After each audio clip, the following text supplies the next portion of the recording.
কল্পনা করুন এমন এক কারাগার যেখানে একবার ঢুকলে বাইরের পৃথিবী আপনার নাম পর্যন্ত ভুলে যাবে, যেখানে নিজের পরিবারের সাথে কথা বলা তো দূরের কথা, তাদের মুখ দেখারও সুযোগ নেই, যেখানে ১৫০ জন মানুষ একটা ছোট্ট ক্লাসরুমের মতো সমান সেলে গাদাগাদি করে বাস করে। হ্যাঁ, এমন এক নারকীয় বাস্তবতা রয়েছে এল সালভাদরে, যার নাম সিকর, পৃথিবীর সবচেয়ে ভয়ঙ্কর কারাগারগুলোর মধ্যে একটা। ২০২২ সালে রাষ্ট্রপতি নাইব বুকেলের নির্দেশে মাত্র ১ বছরেরও কম সময়ের মধ্যে তৈরি হয়েছে এই দুর্ভেদ্য দুর্গ। আর তৈরির উদ্দেশ্য একটাই, এল সালভাদরের সবচেয়ে ভয়ঙ্কর গ্যাং সদস্যদের চিরতরে নীরব করে দেয়া। মাত্র ১৬ মাসে ৭০,০০০-এরও বেশি মানুষকে গ্রেফতার করা হয়েছে, যা এই ছোট্ট দেশটার প্রাপ্তবয়স্ক জনসংখ্যার প্রায় ২%। এখন প্রশ্ন হলো, সিকট আসলে কতটা ভয়ঙ্কর? চলুন জেনে নেওয়া যাক এই কারাগারের এমন সব গা শিউরে ওঠা তথ্য যা শুনলে আপনার গায়ের লোম দাঁড়িয়ে যাবে। To El Salvador, 508 people have been killed only this month alone in El Salvador, the most violent country in the world. On Wednesday, citing over 2,000 arrests made in just 4 days. সিকট শুধু একটা কারাগার নয়, এটা যেন একটা ভয়ের দুর্ভেদ্য দুর্গ। ৪১০ একর জায়গা জুড়ে বিস্তৃত এই কারাগার ৮টা বিশাল মডিউলে ভাগ করা হয়েছে। চারপাশে আকাশচুম্বী দেয়াল আর কাঁটাতারের বেড়ি, ১৯টা পাহারা টাওয়ার থেকে সশস্ত্র প্রহরীরা ২৪ ঘন্টা নজরদারি করে। আর সবচেয়ে ভয়ঙ্কর হলো বৈদ্যুতিক বেড়া। ১৫,০০০ ভোল্ট বিদ্যুৎ প্রতিনিয়ত প্রবাহিত হচ্ছে প্রতিটা তারে, কেউ ছুঁলে তার সাথে সাথে মৃত্যু নিশ্চিত। শুধু তাই না, ২ কিলোমিটার এলাকা জুড়ে সিগন্যাল জ্যামার বসানো আছে, মানে কোনো ফোন, কোনো যোগাযোগ কিছুই সম্ভব না। এই কারাগার তৈরি হয়েছিল গোপনে, রেকর্ড গতিতে, এবং চালু করা হয়েছিল লাতিন আমেরিকার ইতিহাসের সবচাইতে বড় অপরাধ দমনের জন্য। প্রথম দিন থেকেই এর লক্ষ্য ছিল একটাই, সম্পূর্ণ নিয়ন্ত্রণ, শুধু শরীরকেও না, মনকেও যাতে বন্দী করে রাখা যায়। এবার আসুন ভেতরে, ভয়ঙ্কর এই কারাগারের ভেতরে প্রবেশ করা যাক। সিকটের প্রতিটা বন্দির নাম, পরিচয় সবকিছু ছিনিয়ে নেওয়া হয়। তাদেরকে দেয়া হয় একটা সাদা ইউনিফর্ম, একজোড়া শর্টস, স্লিপার, ব্যাস, এর বেশি কিছু না। কোনো গদি নেই, বালিশ নেই, ব্যক্তিগত জিনিসপত্র তো দূরের কথা, শুধু একটা ঠান্ডা লোহার স্ল্যাব আর চারদিকে আরো ১০০ জন ভয়ঙ্কর সব মানুষ। একটা সেলে ১৫০ জন পর্যন্ত কয়েদি থাকতে পারে, যা একটা স্কুলের ক্লাসরুমের চাইতেও ছোট। ভেন্টিলেশনের সুযোগ খুবই কম, গরম বাতাস সারাক্ষণ ভেসে বেড়ায়। আর বিছানা বলতে ৪ তলা উঁচু পর্যন্ত সাজানো লোহার খাট। বাইরের পৃথিবীর সাথে কোনো যোগাযোগ নেই, কোনো সাক্ষাৎ নেই, চিঠি নেই, বাড়ি থেকে কোনো খবরও নেই। বেশিরভাগ বন্দিরই কোনো ধারণাই নেই যে কংক্রিটের দেয়ালের বাইরে আসলে কি ঘটছে, আর তাদের পরিবারও জানে না যে তাদের প্রিয়জনকে কোথায় নিয়ে যাওয়া হয়েছে। দৈনন্দিন জীবন, সেটা আরো ভয়ঙ্কর। বন্দিরা দিনে ২৩ ঘন্টা গাদাগাদি করা সেলে আটকে থাকে, সপ্তাহে ১ ঘন্টা বাইরে যাওয়ার সুযোগ মেলে, সেটাও ব্যায়াম এবং ধর্মীয় শিক্ষার জন্য। কিন্তু সেই ১ ঘন্টাও কড়া পাহারায়, ক্যামেরার নজরদারিতে। কোনো মাঠ নেই, শুধু উঁচু দেয়াল ঘেরা ছোট্ট সিমেন্টের উঠোন।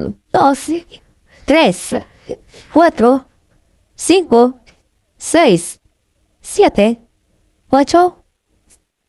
খাবার, ডাল ভাত আর রুটি বা টর্টিলা নামের একটা খাবার, যা খালি হাতে মেঝেতে বসে খেতে হয়। কোনো মাংস নেই, প্রোটিন নেই, প্লেট চামচ কিছুই নেই।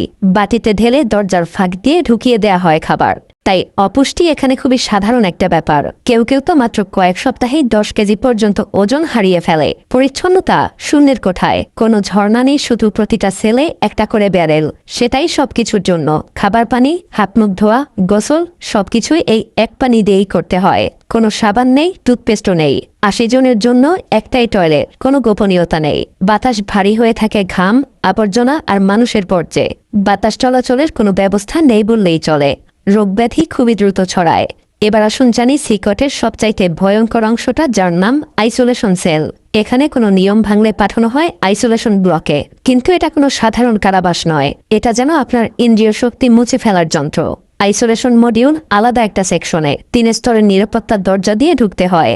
সাউন্ড প্রুফ, সিল করা আর সর্বক্ষণ মনিটরিং করা হয়। কোনো আলো নেই, শব্দ নেই, মানুষের সংস্পর্শও নেই। খাবার একটা ফাঁক দিয়ে ঢুকানো হয়, শুধু একটা সিমেন্টের স্ল্যাব আর মেঝেতে একটা গর্ত। কোনো বই নেই, গদি নেই, শুধু খালি জায়গা আর নীরবতা। কেউ কেউ ১৫ দিন পর্যন্ত সম্পূর্ণ অন্ধকারে কাটায়। ফলাফল ভয়াবহ। কয়েকদিন পরেই শুরু হয় বিভ্রান্তি আর হ্যালুসিনেশন।